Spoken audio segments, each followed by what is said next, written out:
he did not pardon Nancy Pelosi. Nancy Yeah. Pelosi was one of the people that slid the dagger in between his ribs. And I know this wasn't an omission on his part.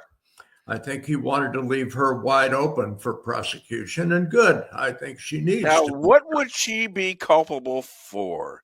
Oh my Let's God, Dave. see. She just confessed to refusing the 10,000 or so troops National that Guard. Trump offered her, and Yep. she confessed it to a reliable source, her own daughter, and it was videotaped. Yeah. Okay.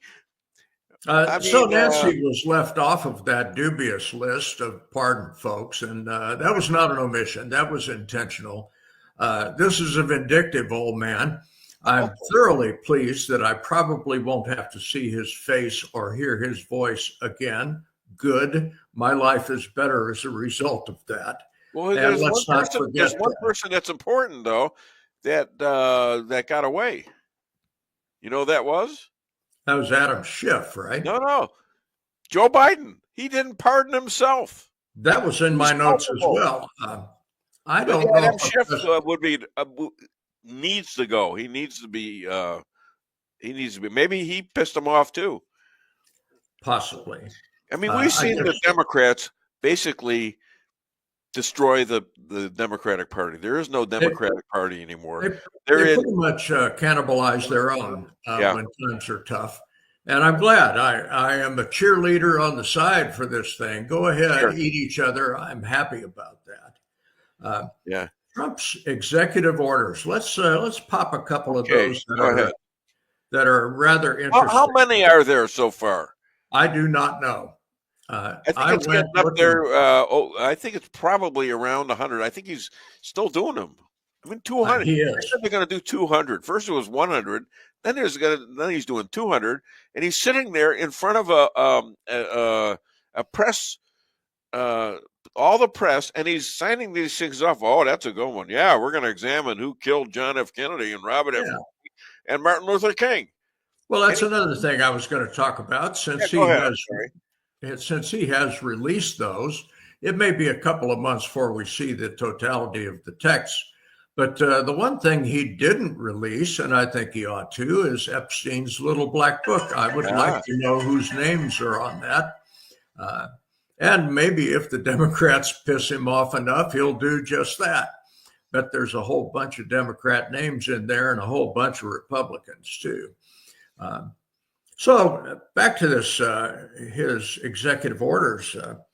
One of the ones that made me smile the most was Executive Order number 14171, which ended DEI in the federal government. Wow. Dave, we've had our noses rubbed in this garbage for the last 4 years, increasing every day. Yep. And our very own military, who's the best in the world, has been hobbled by this garbage. I'm so pleased that he has kicked that out. All of the DEI folks who are in management positions were put on paid leave for a little while until they could be terminated. Some of the places, including the State Department, have decided, well, we can keep this program running. Let's just call it something else. So in one case, a DEI manager has been turned into a senior executive. That's not going to fly. Right. Not going to fly at all. Sorry, you need to get in the unemployment line. Birthright citizenship. Now, this is a 14th Amendment issue that's going to end up in front of the Supreme Court at some point. What Trump did by executive order was end birthright citizenship. And of course, a federal judge almost immediately put a temporary stay of execution on but that. He went further. He said, this is a terrible thing. You can't do this. This is so beyond the Constitution, but it really isn't, is it? It isn't. And here's the bone of contention on this thing. If you read the 14th Amendment, the actual text that is important in that with regard to this is, and I quote, and subject to the jurisdiction thereof, end quote. One would argue that an illegal alien is not subject to the jurisdiction of the United States. They do owe allegiance to their country of origin. This is going to end up in front of the Supremes. Now, I was pretty sure when I saw Trump sign that there was lawsuits pending on it. You can bet there's a whole slew of lawyers lined up to try to refute each and every one of these executive actions. Trump expected that. I expected that. This is the way the Democrats do it. This is lawfare still being showing its ugly head. If you get something that might be pretty good for the country, you file a suit, get a temporary injunction on it, and now it's in the courts. And the Democrats know that the courts grind along very slowly. So it may be years before any of this actually reaches fruition. I think the Trump Justice Department is going to operate a whole lot faster than the Biden Justice Department. I think we're going to see action on this pretty quickly. Okay, the 14th Amendment, if you look at the history of this thing, the pertinent part of it is the following.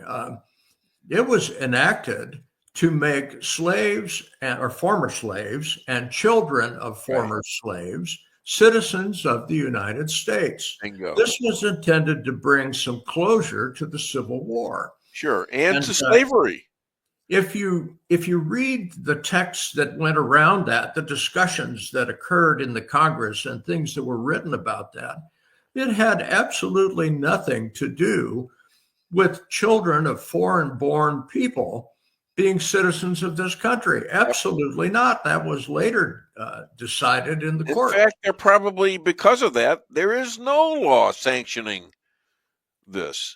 Well, there is jurisprudence. There have been court cases decided that suggest that a child born of foreign parents, born on United States it's not constitutional. It is not part of the Constitution, nor is it part of the 14th Amendment. And one would think that would be necessary for this to be upheld. You're going to see this in front of the Supreme Court post haste. Well, let's see what they do. It's going to happen pretty quickly. As an aside to that, though, yeah. One of the arguments that the folks that are pursuing this have made is that Congress did not establish a law that says it's not illegal for a child of foreign-born nationals to be a citizen. So Representative Brian Babin, who is a representative of Texas, has filed the Birthright Citizenship Act, which would solidify the 14th Amendment and bar children of illegal aliens from being citizens. Now, whether this thing ever sees the light of day or not, who knows? It may never get out of committee.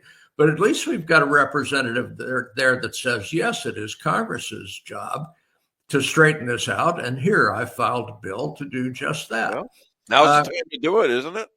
Good for you, Brian. Yeah. Good for you. But that little bit of text, and subject to the jurisdiction thereof, is what this thing is going to hinge on when it gets into the courts.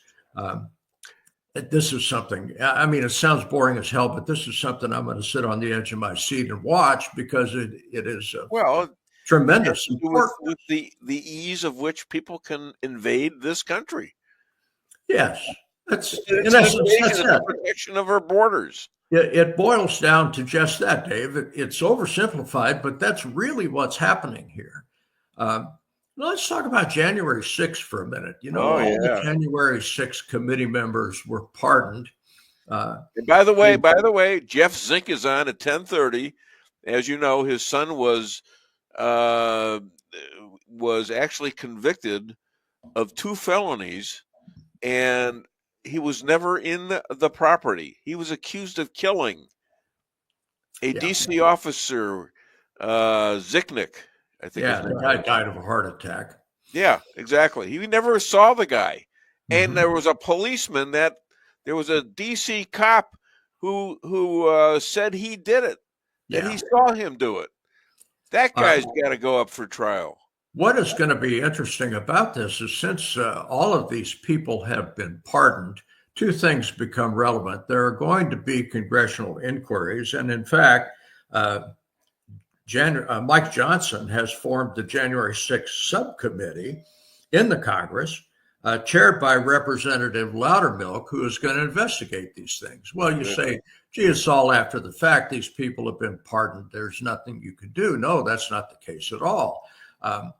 Number one, they gave up their Fifth Amendment rights, that is the right of self-incrimination, when they accepted a pardon. So they can be caused to tell the truth about things when they get in testimony. Now, there's got people going to lie through their teeth, but the important part of this is when these inquiries occur, when the subcommittee holds hearings and calls witnesses, even though these folks can't be criminally prosecuted, they can certainly be exposed as the traitors that they are. And I think now, who are you talking about as traitors? You're not talking about the J6ers who, because they didn't want to spend 20 years in jail, said they did it. I'm talking about the people on the committee. All right. Yes. Okay, good. I want to make sure that I'm hearing the right thing.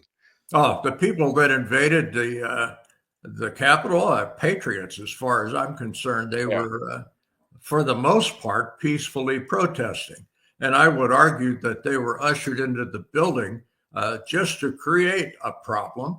The Democrats are known for sowing chaos whenever they can. And well, they had 2,000, according to Jeff, 2,000 FBI and other agents, CIA and others, in the Capitol working their way to getting these people annihilated. This was a big government takeover of the election process. This and I hope that the subcommittee, the January 6th subcommittee, actually investigates this in some depth. I think with Mike Johnson spearheading it, and I don't know much about Loudermilk, but I expect he was appointed to this task because he's a bulldog. I want to see these people exposed for the traitors that they are. Can we prosecute them? No, they've been given a blanket pardon. But we can certainly expose them as being the anti-American traitors that they are. Now, one of the things you said in your monologue was that the majority of the evidence and the transcripts of Jan 6 have been destroyed by the committee. Right. That suggests to me, at least circumstantially, that these folks are guilty as hell. What do they have to hide? There are transparency laws in this country, and Judicial Watch has filed suit after suit after suit because these folks have ignored Freedom of Information Act requests, which they are federally bound by law to acknowledge and produce transcripts. These folks have instead destroyed it. I want to see all of this exposed publicly. Our southern border, God bless Donald Trump. He's going to finish that wall. We had 2,500 troops down along the border anyway, just sent another 1,000. And what's interesting about that is there is a concept called posse comitatus, which demands that United States troops never be used against United States citizens on United States soil. So the troops that are sent down there are to augment our Border Patrol folks. They can take care of scheduling, administration stuff, transportation stuff, anything that doesn't involve having a gun on their hip. This is a good thing. Now, you can bet this will be challenged in the courts too, but I think the law is pretty clear on this, that the commander-in-chief could do what he wishes as long as he does not violate posse comitatus. So this is good stuff, Dave. It's amazing stuff. The new Congress passed the first piece of legislation of the new Congress with the new president, Lake and Riley Act. And of course, for those, you got a pretty good bunch of people that listen and watch, so they know what this is. But for how did any Democrat vote against this? Well, what reasoning could they possibly have? They're lunatics. Well, where does this get them in terms of popularity. Well, yeah, we don't care whether or not these people come in and slice and dice our children and rape them and kill them. Yeah, vote for me. I mean, where is the sense made here? Well, they're appealing to their far left lunatic fringe. The trouble is that lunatic fringe has been at the polls pretty much rejected. Uh, they did, in fact, elect Donald J. Trump. Popular vote, swing state vote, electoral college vote. They put in a Republican majority, slight though it is, in the House of Representatives and the Senate. That at least suggests that their far left loony ideas have been pretty thoroughly rejected by the electorate of this country. And good, they needed to be rejected. Dave, you and I both read this stuff. It's far left, one jumped over the cuckoo's nest, crazy ass stuff. And these people trying to put it in as policy for the United States of America. And that's pretty well been rejected. We go way back, all right? And I started this show December 3rd, 2008. And you know who just got elected was Barack Obama. So I've been through two Obamas, been through the loss of Romney, and then one Trump, which was in 2016, and then back to being run by Obama and Joe Biden. And I'm sitting here saying this has been a rough road to hoe, baby. I mean, this is rough because I'm sitting here thinking these guys are getting us into a civil war. How are we going to exist? 80,000, 87,000 IRS agents with guns? What the hell is that about? Yeah, that's Obama's brown shirted army right there in the guise of IRS agents. Dave, I've been with you since the beginning of this stuff on KTTR way back when. Oh, yeah. So we have seen the same idiocy. Yeah. We've watched it together and commented on it together. Sure. But we feel good now, and I feel really good about it. I mean, just keep this guy safe. As we say in the Ozarks, this ain't bad. We also say you've done real good. Got a parting shot for you here. Okay. The cartels, the cartels are so entwined with the Mexican government and Venezuela and Colombia. They literally run the show.